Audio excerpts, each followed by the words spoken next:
Shalom saudaraku yang dikasihi Tuhan Yesus Kristus. Selamat pagi, salam sejahtera untuk kita semuanya.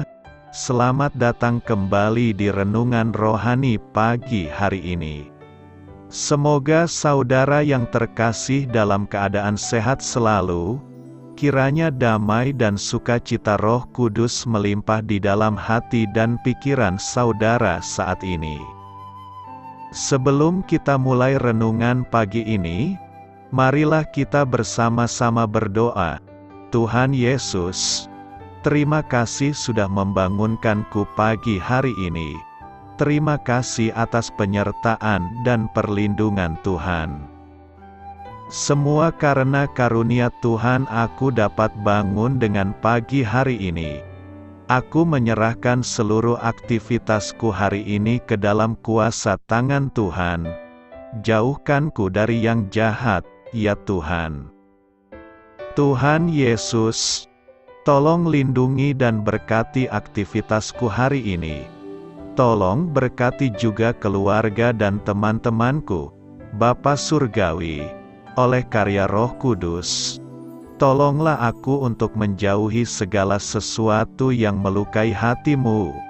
Ampunilah segala dosa kami, ya Tuhan. Dalam nama Tuhan Yesus, aku sudah berdoa. Amin. Sahabat saudara rohani, pembacaan ayat emas Alkitab renungan kita hari ini terambil dari Yesaya 2 ayat 1 sampai dengan ayat 5. Firman yang dinyatakan kepada Yesaya bin Amos tentang Yehuda dan Yerusalem akan terjadi pada hari-hari yang terakhir.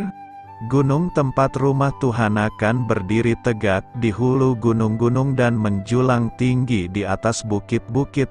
Segala bangsa akan berduyun-duyun ke sana, dan banyak suku bangsa akan pergi serta berkata, "Mari, kita naik ke gunung Tuhan, ke rumah Allah Yakub, supaya Ia mengajar kita tentang jalan-jalannya, dan supaya kita berjalan menempuhnya. Sebab dari Sion akan keluar pengajaran dan firman Tuhan dari Yerusalem. Ia akan menjadi hakim antara bangsa-bangsa dan akan menjadi wasit bagi banyak suku bangsa. Maka mereka akan menempa pedang-pedangnya menjadi mata bajak dan tombak-tombaknya menjadi pisau pemangkas. Bangsa tidak akan lagi mengangkat pedang terhadap bangsa, dan mereka tidak akan lagi belajar perang. Hai kaum keturunan Yakub, mari kita berjalan di dalam terang Tuhan." Yesaya 2 ayat 1 sampai dengan ayat 5. Inti dari ayat emas renungan kita adalah, Ia akan menjadi hakim antara bangsa-bangsa. Mari kita mulai renungan pagi kita. Judul renungan kita hari ini adalah Menyatukan Bangsa-Bangsa. Ditulis oleh Karen Pimpo. Mari kita mulai kisah inspiratif.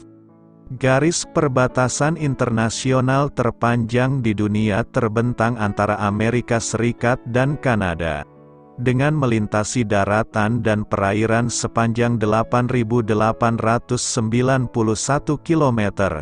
Agar garis perbatasan terlihat jelas, para pekerja secara teratur menebang pepohonan setinggi 3 meter di kedua sisi perbatasan. Jalur tanah terbuka yang disebut The Slush tebasan, itu dihiasi oleh lebih dari 8.000 batu penanda sehingga para pengunjung selalu tahu di mana letak garis perbatasannya. Deforestasi fisik dari The Slush menunjukkan terpisahnya pemerintahan dan budaya yang berbeda. Sebagai orang percaya, kita menantikan saatnya Allah membalikkan hal itu dan menyatukan semua bangsa di dunia di bawah pemerintahannya. Nabi Yesaya berbicara tentang masa depan ketika bait sucinya berdiri tegak dan ditinggikan.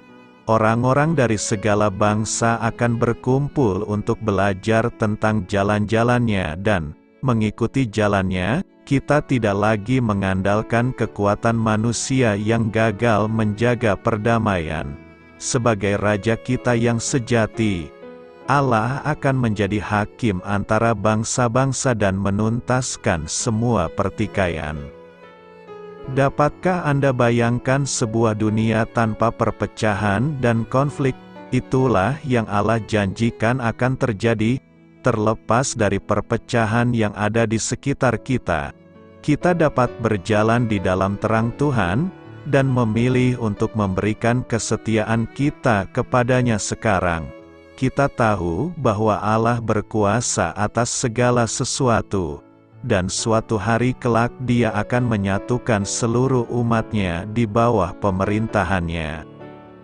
Marilah kita renungkan di dalam hati kita, perpecahan apa di dunia yang membebani hati dan pikiran Anda hari ini? Bagaimana Anda dikuatkan dengan menantikan datangnya kerajaan Allah yang kekal? Hal ini patut kamu ketahui.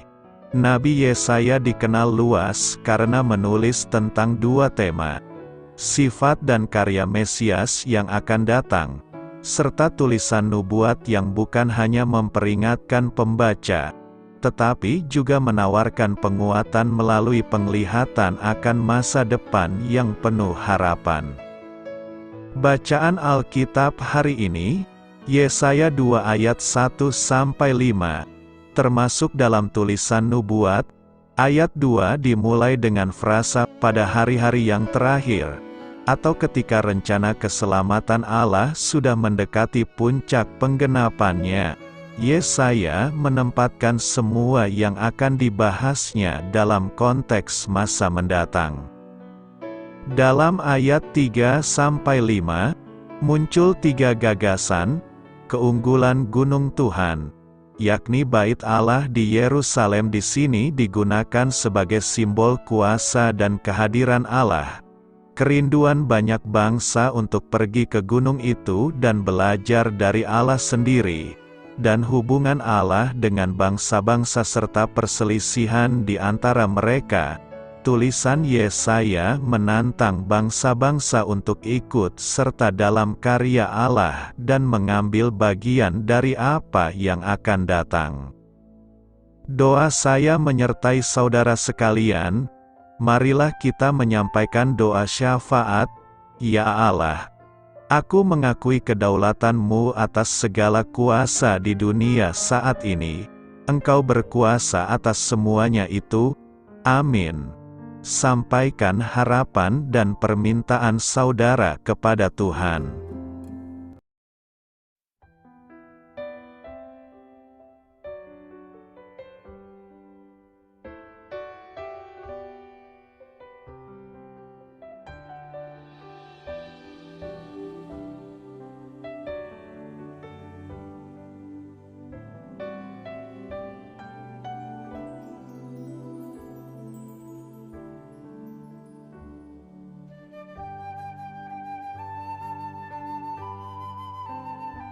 Marilah kita renungkan sahabat saudara rohani.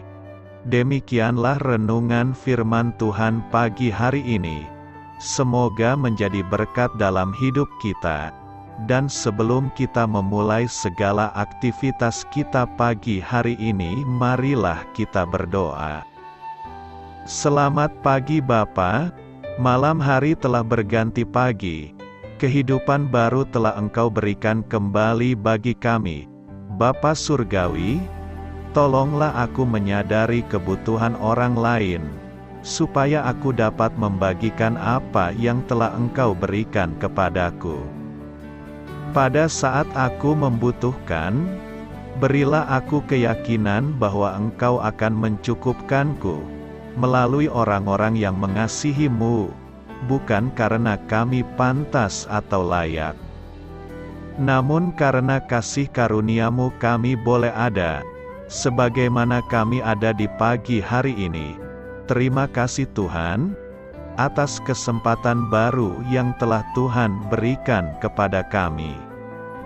untuk bisa memperbaiki diri agar kami bisa lebih layak di hadapan-Mu. Hari ini kami serahkan semua perkara dan kesulitan yang akan kami lalui ke dalam tangan-Mu. Biarkanlah kami bisa memuliakan-Mu dalam segala aktivitas yang akan kami lakukan. Amin. Biarlah firman Tuhan menjadi pengingat untuk kita semua, bahwa tuntunan dari Roh Kudus akan selalu memberi jalan keluar bagi setiap permasalahan hidup kita, dan memberi kedamaian di hati kita. Sampai jumpa di renungan pagi saudara rohani berikutnya. Kiranya Tuhan selalu memberkati saudara semua hari ini. Amin. Shalom.